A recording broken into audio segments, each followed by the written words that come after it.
eyewear is definitely going to be a hot trend this summer. Talking about things that were a hot trend was Africa Fashion Week, and our girl Alexis Chaffe Mey got to attend it. Alexis, so good to have you back. Yes, it's good to be back. Oh, I must say, I was so jealous just seeing the pictures and hearing what people were talking about, but we're going to get straight into it. What were some of the hottest trends and looks and shows coming out of Africa Fashion Week? You know, I think sometimes we forget how massive and how diverse Africa actually is.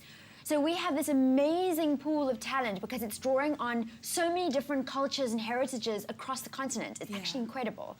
So firstly, the young talent. Now, as far as I'm concerned, in the past 18 months, we've seen our new emerging talent just develop incredibly. Designers like Nick Coots, Rich Mnisi, Tamara Cherie Dyson, just really proving that, you know, our young talent, they can push the boundaries. And I also like that they're breaking this old misconception that South Africans are conservative when it comes to fashion. You know, I feel like we're evolving. We want more, and this is what these new designers are giving us. Fantastic. Can we take a look at some of these new designers of which you speak? So what is the most exciting thing about Africa Fashion Week for me is that we get to see these designers from all corners of Africa that we would normally never discover. I agree. Laurence Airline, for example.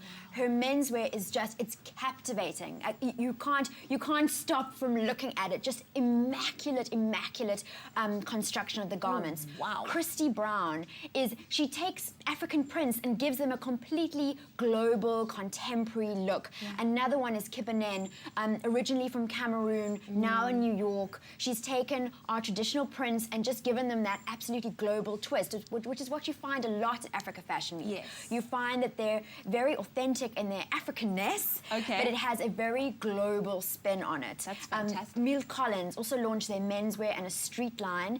They were inspired by the city life of Rwanda.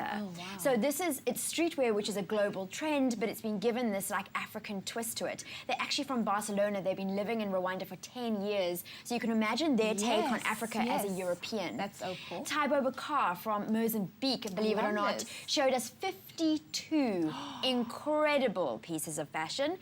He called it a pret-a-couture collection. So it was a mix of ready-to-wear with luxury couture. That is awesome. Really exceptional design. And of course, our local designers didn't do too badly themselves.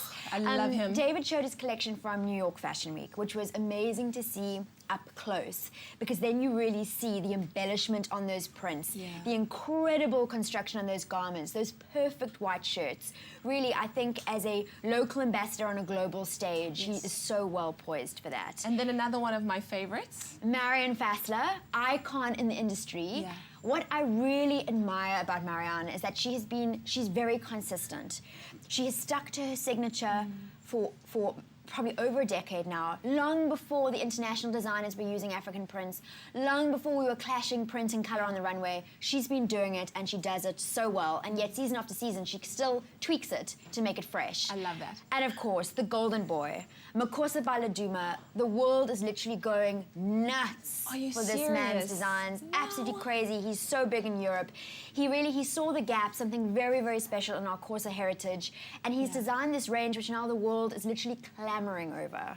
That makes me so happy, because finally we are being recognized for the true talents that we are here in Africa, so that's wonderful. You had a great time? A wonderful time. It's so inspiring to see, you know, all that mix of culture, and your African designers, they have such a great way of looking at fashion as well. Wonderful. Thank you so much, Miss Alexis. Your excitement makes me excited, and of course we will keep you on the pulse with exactly what is happening in the world of fashion, especially what's happening here in Africa.